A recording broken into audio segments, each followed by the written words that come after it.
We all know that the Rebbe spoke many, many times about the obligation that Yidden have to make sure that the Goyim keep their mitzvahs, their Sheva mitzvahs. As it says in the Rambam, that really we have to force them to do it, but that's only obviously when Yad Yisrael Takifa, when we are able to. But we're not able to, obviously we have the obligation to do it in a nice way. And even though all the years till lately it was never done, that's because it was not possible. Used to be that if a person would try to convince a goy to do something of Torah, his life was in danger.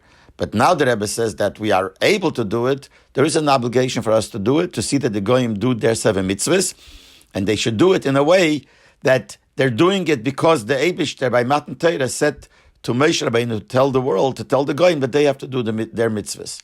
But the Rebbe gekocht in them and a lot. One of the Sheva mitzvahs is not to do Avodah Zarah, not to worship idols. So I remember once the Rebbe said by Fabrengen, it was not so long after the Chelik of Tanya called Shaar Hayichud V'ha'emuna was translated into English and printed in English. So the Rebbe said by Fabrengen that one of the reasons Shaar Hayichud V'ha'emuna was translated into English so that the Goyim should also be able to learn it. It should be for the Goyim.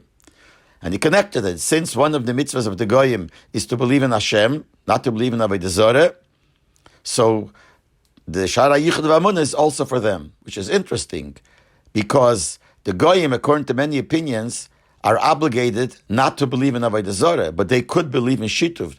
They don't have to believe in Achdus, which means to believe that there's only one God. They have to believe that Hashem, the Eibishter, is on top of everything.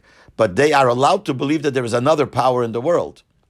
And in Shaar Hayichud V'ha'emuna, when he tries to explain, there's nothing but Hashem and Nit Milvadei. But the Rebbe said then that Shaar Hayichud V'ha'emuna is also for Goyim. In other words, that even that included in their mitzvah of not believing in Avodah Zarah is also connected to the inyan of believing in Achdus Hashem. And the truth is, in Likutei Sichos, Chelik Chov Hei, page 192, the Rebbe there says that we have to even teach the Goyim the inyan of Achdus Hashem, the unity of Hashem, as it's explained in Shaar Hayichud V'ha'emuna. And then the Rebbe asks the Shaila, but the guy is allowed to believe in Shituv, he just can't believe in Avodah Zarah. So why would we say that it's good to tell the Goyim about the Achdus Hashem? So the Rebbe says that all it means is that the Goy is not obligated to believe in the unity of Hashem, that there's only one being and nothing else.